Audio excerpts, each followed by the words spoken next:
Molt bé, doncs benvingudes i benvingudes de nou. Esperem que hàgiu intercanviat bones impressions i tot seguit donem pas ara a una sessió que porta per títol Atracció, comercialització, promoció i personalització de l'experiència turística. Aquesta sessió convida a reflexionar sobre com repensar la promoció de les destinacions des d'una perspectiva autèntica i estratègica. A partir de les aportacions dels ponents es posen en qüestió models homogenis i es reivindica també un enfocament que situï la identitat cultural i el territori al centre.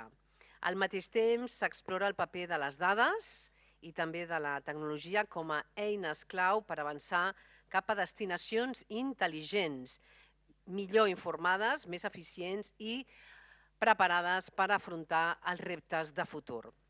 La sessió s'estructura en dos flash talks. Comencem amb el primer, és a càrrec d'Elke Dens, que ens acompanyarà en aquest cas amb una sessió remot des de Bèlgica i que podrem seguir en aquesta pantalla gegant. La seva ponència, jo us ho explico en anglès perquè ell també ho entengui, porta el títol From Promotion to Place Regeneration, Rebuilding and the Strong Connections Between Culture and Place. De seguida connectarem amb ella. Elke Dens funded Place Generation in 2023 to help place transition to a resilient future from a new governance model in Hawaii, a bio-regional strategy in North America to coaching entrepreneurs in Helsinki and supporting the city marketing of Torino. VP Marketing at Visit Flanders for 10 years, she helped develop the regenerative Travel Tomorrow visions and share the European Travel Commission Marketing Group. Go ahead, Elke, whenever you are ready. Hello, you are ready? Bon dia desde Bélgica. As you said, I'm going to talk in English. I'm sorry, but English is the language of marketing, and I'm going to start with a marketing expression. And it's the following. It's called the sea of sameness. And it means that everyone is doing more or less the same things for the same people.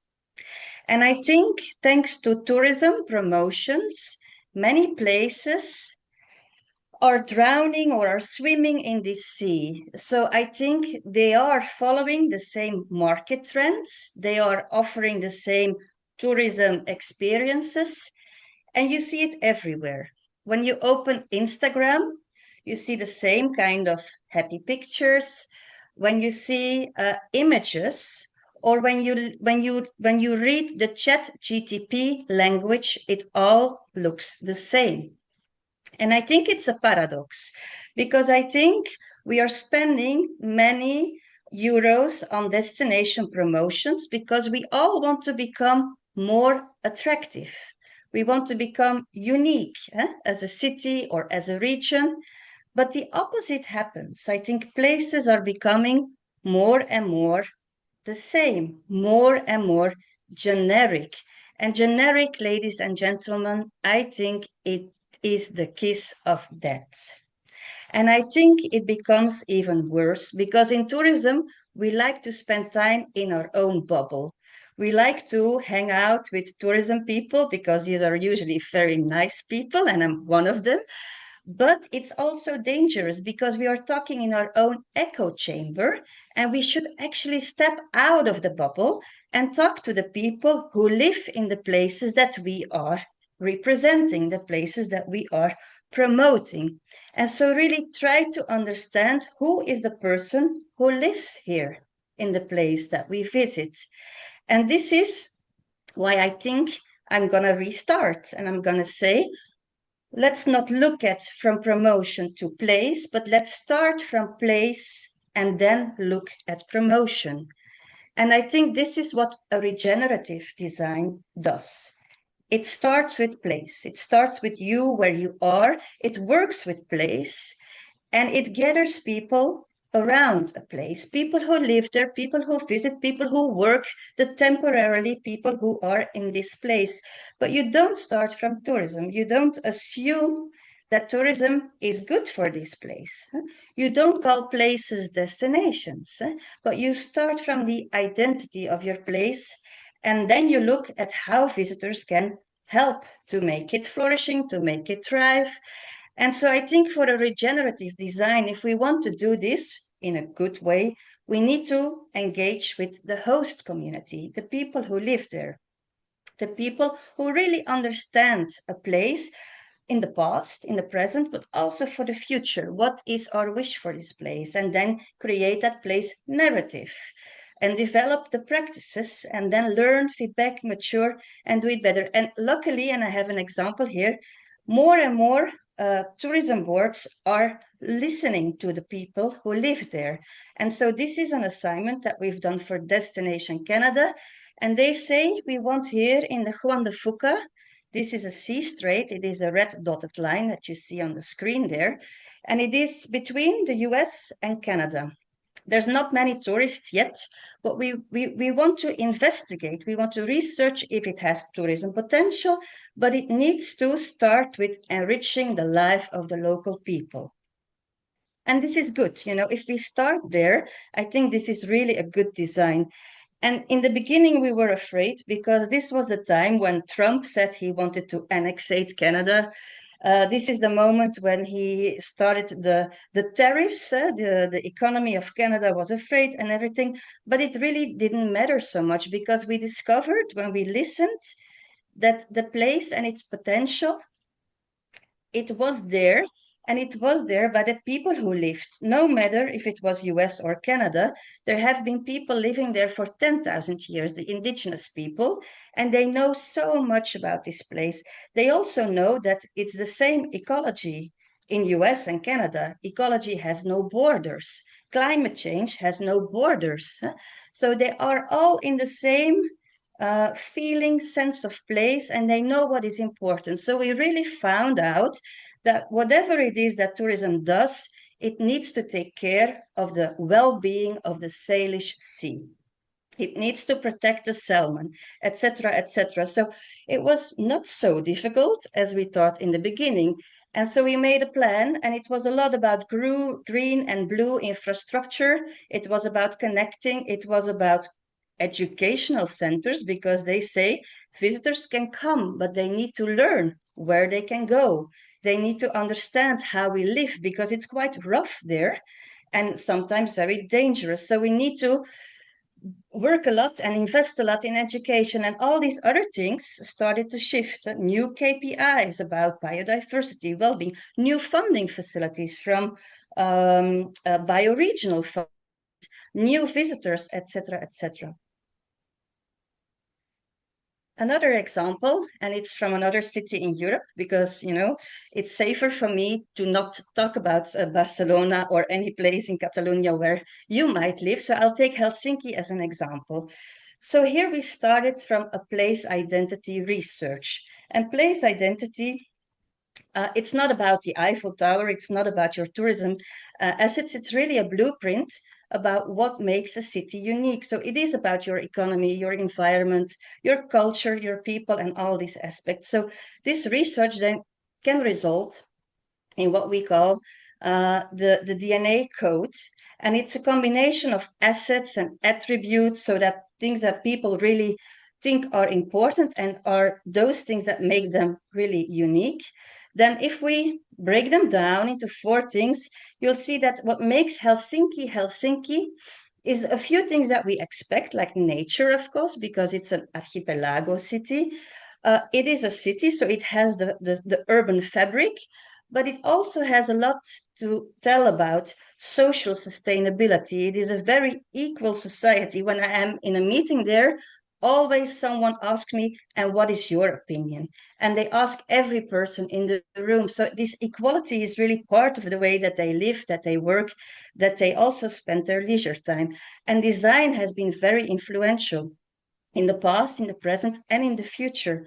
Now, it is important, I think, to see that this gap exists, because if we ask visitors what they think or what they tell about Helsinki, how they perceive the city, they would say it's it's a nature city. They don't talk about sustainability, even if Helsinki is number one on a few rankings. People, visitors in general in the world, they don't perceive it as sustainable. So there's some work to do. And I think it's important to understand that there is a gap often between the things that you really are, your identity, what you are telling the world to communication, promotion, tourism promotion, and how the world perceives you, what the world is saying about you. So these three things, they should actually be one circle, but in reality, it's often not. And I'm going to give you the most, I think, easy example of a marketing manager who started to work in Las Vegas in the 90s. And she was saying, we need to attract a new tourism segment, and it's the families with children. So she started to tell the world how child-friendly Las Vegas is. So can you imagine? There is, of course, no family who sees Las Vegas as child-friendly.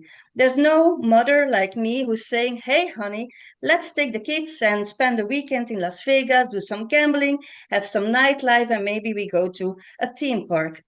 Unfortunately, it doesn't work that way. So the marketing manager lost her job, and the team replaced the child-friendly idea by another idea.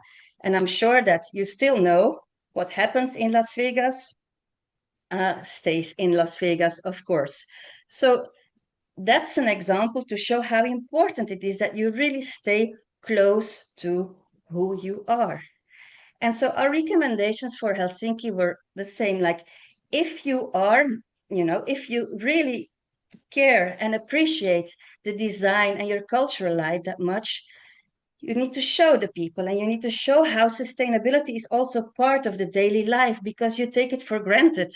All these things like equality, safety, they take it for granted, but visitors don't perceive it, and they should know. So show this, honor this, and share it with your visitors. Which means for Helsinki, because they have a very important architect designer from the past, it's a bit like Gaudi, but it's maybe also probably a bit different, because his work is really sustainable avant la lettre, as we say. He's really a regenerative practices. He lived there, so that's why he could build the things that he built there. And he sees design not as an art or a culture. He really sees it as a way to improve the health of people. He made this chair for tuberculosis patients. He really views design as a way of living as daily life. So you can cross easily in Helsinki a road without looking at one side or the other side. It's like this design city, which makes it really attractive. Now, this is also a building of Alvar Aalto. It's the Finlandia Hall. And so the city of Helsinki said, okay, we want every visitor to the conference here in the Finlandia Hall to know about Alvar Aalto. So every delegate should visit the expo, because Alvar Aalto is the one who tells our story about the past, but also about how we are today and how you can understand us through this design, through this cultural sustainability. And so we've been working 3 years now with Helsinki, and they're really committed to make design not a story, like one of the stories about the city. It is really the story. It is the one and only thing that explains why Helsinki is Helsinki and why people live the way they live. So they're investing a lot. They're building this new museum center by 2030. And I think also for tourism promotion, it is important because we tend to attract different groups, and we segment them geographically. For instance, we say we want to attract the Chinese market, or maybe we say demographics. We say we want to attract the baby boomers because they're spending a lot. I think in the future it will be really interesting for your place, for the people who live there, to focus on people that share the passion that you have. Whether it is bird watchers, in the case of Helsinki, it's design lovers, But it's not a niche. There's so many people who like design and who would travel for design. So it's really not dangerous for tourism marketers to do this, to start doing this. And Helsinki is going to do it for sure. And they're not doing it by themselves. They're doing it together with the residents because, as I told you, the residents, it's in their way of living. So they also appreciate silence, and especially silent libraries. This is, again, a beautifully designed building. It is the public library of Helsinki. And they want to invite visitors to this library, but they want them to be silent because students are studying there. So the Friends, it's an ambassador program, nothing more, nothing less, but it's really residents who take visitors inside the building and say, in a respectful way, you can visit it, but if you want to have a conversation, we'll have it outside. And then they get to know who's visiting them, and they can share more stories about how they live. For instance, in Helsinki, they take every day a bath in the forest. It's called forest bathing. It actually comes from Japan, but it's the daily life of people who work and live in Helsinki. It is their way to, how do you say, even to pass a day of work, they need to have some forest bathing. And the same for a sauna. So again, it's about cultural sustainability that they are experiencing, practicing themselves, and want to share with the visitors. So I think with this new kind of tourism and tourism promotion, the question is not really what can Catalonia do for you, but I think it's up to you to ask what you can do for Catalonia to develop a place-based tourism in the future. So voilà, that leaves me at my last slide, and that is merci beaucoup. No, merci, and I'm wishing you a very nice continuation of the conference, and I hope to be there with you next time. Bye. Thank you very much. Thank you very much, Elke. I am sure the audience will take these insights into careful consideration and carry them forward in their own work and reflections. Molt bé, ha estat interessant. Tornem ara aquí, donem pas ara al segon Flash Talk que porta per títol, en aquest cas, un títol interessant, Quan les pedres parlen, de democràcia i sostenibilitat a càrrec, en aquest cas, de Pau Mires, és cap d'Administració Pública per Catalunya Balears i també treballa a Libelium. En aquest cas, doncs, en Pau impulsa solucions avançades per a ciutats i destinacions turístiques intel·ligents i, a més, amb focus especial en la creació d'espais de dades i bessons digitals mediambientals. Pau, on estàs? Un fort aplaudiment pel Pau.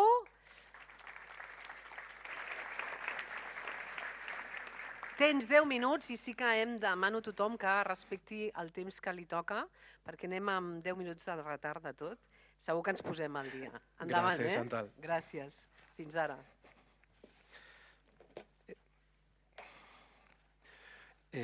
La veritat és que tingueu així un monument molt interessant. I què ens diria, què ens parlaria si la Sagrada Família pogués parlar? Aquesta qüestió avui en dia ja és no és una pregunta, ja és una certesa. Avui en dia, amb totes les dades, avui podem gestionar no només que antes es gestionava amb impuls, sinó avui en dia podem gestionar amb certesa. Avui en dia les dades és tot el que hem estat parlant aquest matí, és l'eina que ens permet protegir el nostre entorn i fer-lo més sostenible, prenent decisions intel·ligents. Entonces, qualsevol puesto on tinguem unes dades, anem a poder transformar aquest destí en un destí més sostenible i més atractiu per tothom. Gràcies als espais de dades, la informació ja no està dispersa. La tinguem federada, la tinguem verificada i la tinguem traçada. Sabem qui, quan i com es gasta aquesta dada. Això ens permet que tots puguem fer ús d'aquestes dades, ens permet que tots anem fent ús per innovar, ús per mantindre i ús per transformar. Al fi i al cap, connectant les dades, podem dissenyar tota la nostra regió clavats en els peus a terra, amb totes les decisions basades en dades. Per exemple, així el passat es desgasta davant dels nostres ulls. És l'Estrada Nuova, és una estructura històrica a Gènova. Han tingut molts problemes de pluja àcida i han tingut molts problemes amb també la pol·lució. Tot el turisme també impacta en aquestes infraestructures. La resposta tecnològica ha sigut el bessó digital. Com? Fent una rèplica exacta que monitora com es comporta l'estructura i poder predir com preservar-lo. Ja no anem a veure quan es cau el mur, anem a poder prendre la decisió abans que passi qualsevol cosa.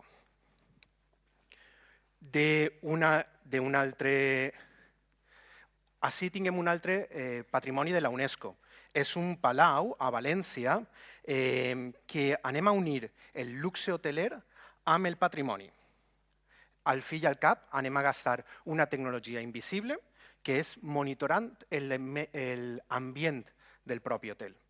Aquí els murs del Parauet són centenaris i el que volen és mantindre-lo. Però a la vegada, gastant tota la tecnologia per mantindre aquest mur, estan creant una eina per poder dir-li a l'hoste com està l'hotel, com va a comportar-se quan ell està ahí. Entonces, genera el confort absolut per al client i esdevé una eina definitiva per al propi gestió del patrimoni. Si continuem, ja n'hi ha regions on estan prenent també mesures per a això. Aquí tenim la PI d'Astúries, en la qual van a connectar, anem a passar d'un edifici a una regió, i anem a connectar fins a 1,5 milió de fonts de dades i sensors perquè els consells o les pròpies autoritats regionals puguen tindre control absolut de les seues dades i puguen veure com està la pròpia infraestructura, bé d'afluència, bé de necessitats que puguen tindre. Anem a veure el comportament del visitant, anem a prendre decisions basades en la realitat del propi territori. Imagineu com pot ser capaç preveure el col·lapse abans que es produïsca. Barcelona, Sant Boi i Terrassa. Ciutats efervescents que tenen turistes, tenen transport públic i logística d'última milla. Avui també tinguem que factoritzar que la logística d'última milla impacta en les nostres ciutats. Com ho fem? En un espai de dades. Antes eren tot dades fragmentades, avui en dia estan en un espai de dades federat que unifica la informació de les antenes mòbils, unifica la informació del transport i càmeres. Passant tota aquesta informació, es pot predir en un mateix ecosistema com va impactar l'afluència o el propi dia a dia de la ciutat en prou més antelació que altres vegades. Passant a un altre cas d'ús, tinguem el que seria el bessó digital de la població flotant de Benidorm, que també s'ha integrat en la PI d'Alacant. Així, el que anem a tindre és una sèrie d'indicadors que ens poden beneficiar no només per mantenir i cuidar el mig ambient, sinó anem a poder veure com impacta tant econòmicament com sosteniblement en el nostre entorn. Anem a poder prendre decisions en les quals qualsevol puga veure. Aquest cap de setmana vaig a tindre molta gent, anem a veure com podem diversificar les opcions. Anem a veure com anem a agafar una sèrie de visitants i anem a donar-li unes altres ofertes. Passem del màrqueting tradicional a un màrqueting predictiu. La gestió de la població flotant, al fi i al cap, en entorns d'alt valor ecològic i patrimonial, tenen un impacte també. Tot això es pot materialitzar en dades i aquest impacte després podem analitzar-lo i predir nous servicis. Dades per donar transparència al ciutadà i confiança al visitant. Aquest és el resum. Al fi i al cap, recordeu, la datacràcia és el pont entre l'economia i la sostenibilitat. Governar en evidències i dades reals no és una simple decisió tècnica.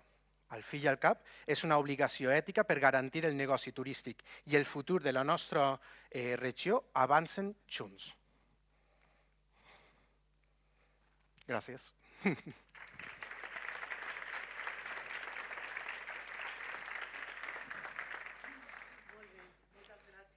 Gràcies, Chantal. No marxi, no marxi. Ah, no. Una pregunta. Endavant. Una pregunta. Em sentiu? Sí o no? Molt bé. A veure, amb tot el que has explicat, et volia preguntar, no? En el panorama dels espais de dades, no? Com veus el seu ús futur dins del turisme, em diries? Avui en dia va ser crucial els espais de dades. Els espais de dades no té que tindre, per exemple, una institució, la plataforma de dades. La plataforma de dades té que estar connectat a desenes d'espais de dades. Per què? Perquè cada plataforma tindrà el seu agent d'intel·ligència artificial i aquest agent d'intel·ligència artificial consultarà en els espais de dades com optimitzar les nostres decisions. Perquè els espais de dades van encarats al fi i al cap a ser el complement de la intel·ligència artificial.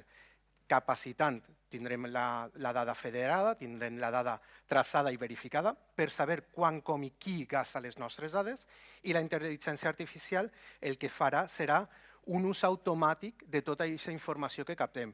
I al fi i al cap, en la nostra plataforma de dades, apareixerà simplement la informació que nosaltres posem KPIs que ens puguen interessar. Molt bé. Per acabar, perquè ens queda una mica de temps, va, titular del futur, d'aquí 10 anys com veus el turisme? Et faig dir, a veure, un titular. Va ser més fàcil el viatjar. Serà més fàcil viatjar, sí? Jo entenc que serà més fàcil viatjar i tinguent totes les dades entrellaçades, anem a aconseguir que viatjar siga algo més intuïtiu i poder donar-li valor a aquestes destinacions. Molt bé, doncs un fort aplaudiment pel Pau, gràcies.